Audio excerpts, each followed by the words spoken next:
Gimbal di HP ini, wah gila sih.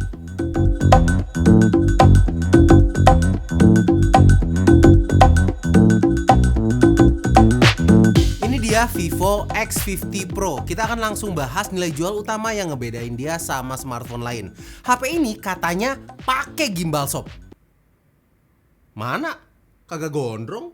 Bukan gimbal yang itu, tapi gimbal yang biasa digunakan untuk menstabilkan kamera. Dan sistem ini tuh udah terinstall di dalam kamera ini.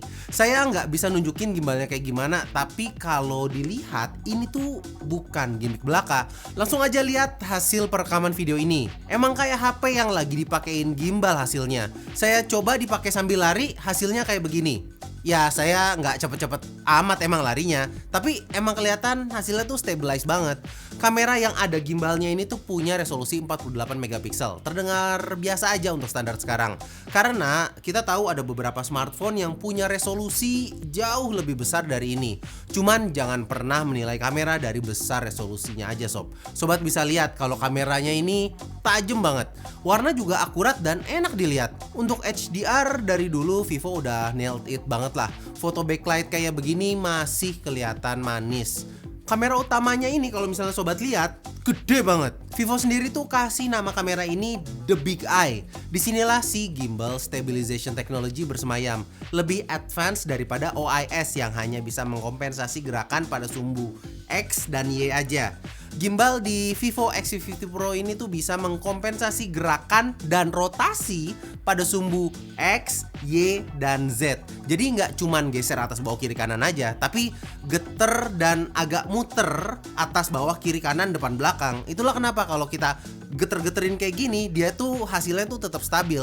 Hal ini nggak cuman berguna buat video aja ya, tapi juga buat foto low light. Lihat aja di hasil foto low lightnya. Edian! Hasil kayak gini tuh terakhir saya lihat di Huawei P40 Pro Plus yang harganya hampir 2 kali lipat dari HP ini karena dia tuh bisa mengkompensasi gerakan, shutter speednya tuh jadi bisa lebih lama. Foto yang saya tangkap ini tuh kurang lebih butuh waktu sekitar 3 detik. Nggak usah pakai tripod. Hasilnya nggak cuman bagus tapi masih tajam. Selain kamera utama ada 3 lensa lagi yaitu 13 megapiksel portrait kamera dengan 2x optical zoom, 8 megapiksel super wide angle yang sekalian sama super makro kamera, dan 8 megapiksel periskop kamera dengan 5x optical zoom. Dan sistem ini tuh Vivo bilang ngasilin 60x hyper zoom. Saya baru main-main bentar sama HP-nya jadi belum terlalu banyak ambil sampel. Hasilnya kurang lebih seperti ini. Motokodok jadi semakin mudah.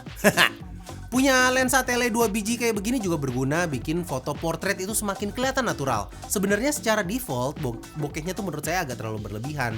Untungnya bisa diatur kadar bokehnya dan titik fokusnya setelah ngambil gambar. Jadi kita tuh bisa ngatur sesuai selera lah. Kameranya sendiri tuh bisa ngerekam dengan resolusi tertinggi 4K 60 frame per second. Hasilnya bisa sobat lihat. Sekali lagi, karena ada gimbal, nggak usah khawatir pakai resolusi dan frame rate tertinggi. Hasilnya tuh masih akan kelihatan keren. Kalau kamera depan, seri V Vivo aja tuh udah bagus banget. Kalau ini ya jauh lebih bagus lagi. Resolusinya 32 megapiksel, hasilnya detail, modelnya juga enak dilihat, backlight selfie-nya juga bukan masalah. Ini keren. Sementara kamera depannya juga bisa merekam di resolusi maksimal Full HD. Hasilnya sekarang bisa sobat lihat juga. Vivo X50 Pro ini tuh nggak cuman jual kameranya aja sebenarnya. Pertama kali unboxing dan pegang smartphone-nya kita akan disambut sama bagian belakang kaca dengan finishing matte ini. Ini tuh berasa mewah banget. Frame-nya juga logam dan kerasa tipis di tangan. Ini adalah HP yang enak banget dipakai tanpa casing. Tapi apakah saya berani nggak pakai casing? Oh, tentu saja tidak, Ferguson. Tangan berminyak sedikit ini udah berasa kayak belut di lomba 17-an sob. Licin. Sementara untuk layarnya punya bentang 6,56 inch, resolusinya Full HD Plus dengan panel i3 AMOLED display. i3 AMOLED display ini adalah energy efficient AMOLED display. Selain enak buat dilihat, layarnya juga udah pakai refresh rate 90 Hz. Jadi ada feel gesit gitu pas transisi antar layar.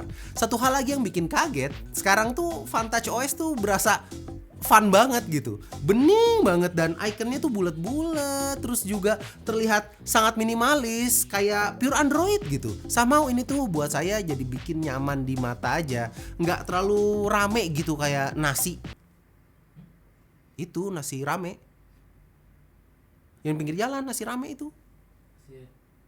Nasi apa sih? Bang agak lucu dah. Nasi rames, Saya tanya Bang, bukan nasi ramen.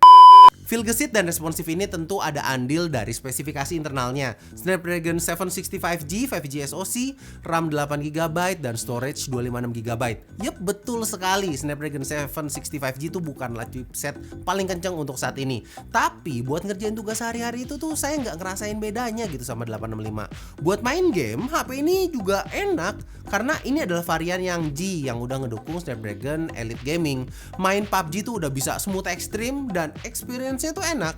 CODM apalagi. Saya ngerasa CODM tuh lebih optimize daripada PUBG. Lebih berasa luwes gitu gerakannya. Bahkan dia juga udah bisa buat main Fortnite. Game ini mungkin kurang populer ya di Indonesia karena nggak bisa buat HP kentang. Nah, di HP ini bisa jalan dan jalannya juga enak. Vivo X50 Pro ini tuh udah juga kembali ke singgasananya, yaitu sebagai smartphone buat audiophile. Pertama kali datang ke Indonesia, Vivo tuh langsung bawa smartphone yang ngedukung Hi-Fi atau High Fidelity Sound. Setelah lama vakum, akhirnya fitur Hi-Fi bisa kembali sobat nikmati di smartphone ini.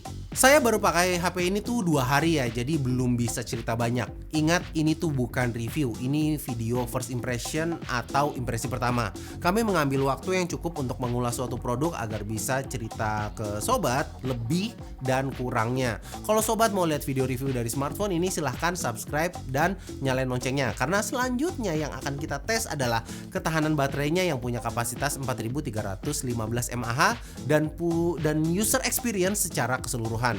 Memang sih nggak bisa dipungkiri kalau ada beberapa tech enthusiast yang menyayangkan gitu, kenapa sih dia tuh malah pakai yang 765G, bukannya yang namanya flagship itu tuh harus selalu menggunakan spesifikasi terbaik yang ada di pasaran untuk saat ini. Sebenarnya ada varian X50 Pro Plus yang pakai Snapdragon 865, cuman Vivo Indonesia tuh kayaknya nggak masukin, dimana menurut saya ini tuh jenius. Karena yang pertama, ini adalah professional fotografi flagship smartphone Vivo setelah lama nggak bertarung di kelas high end, dan itu adalah kelas yang paling sulit untuk dipenetrasi. Dengan jadiin X50 Pro sebagai jagoan, Vivo tuh tetap bisa showcase inovasi terbarunya, yaitu si gimbal ini. Terus si X50 Pro ini juga nggak akan bertarung sama flagship belasan jutaan lainnya. Jadi ini tuh lebih affordable dan lebih bisa masuk ke lebih banyak konsumen. Dan yang terakhir, Snapdragon 765G ini juga nggak jelek. Performa gamingnya tuh setara sama Snapdragon 845 lah, tapi nggak boros. Tentu pada akhirnya saya akan simpan pendapat akhir saya di video review nanti. Jadi pastikan udah subscribe dan nyalain loncengnya. Kita akan ketemu lagi di video yang lainnya. Moldy out.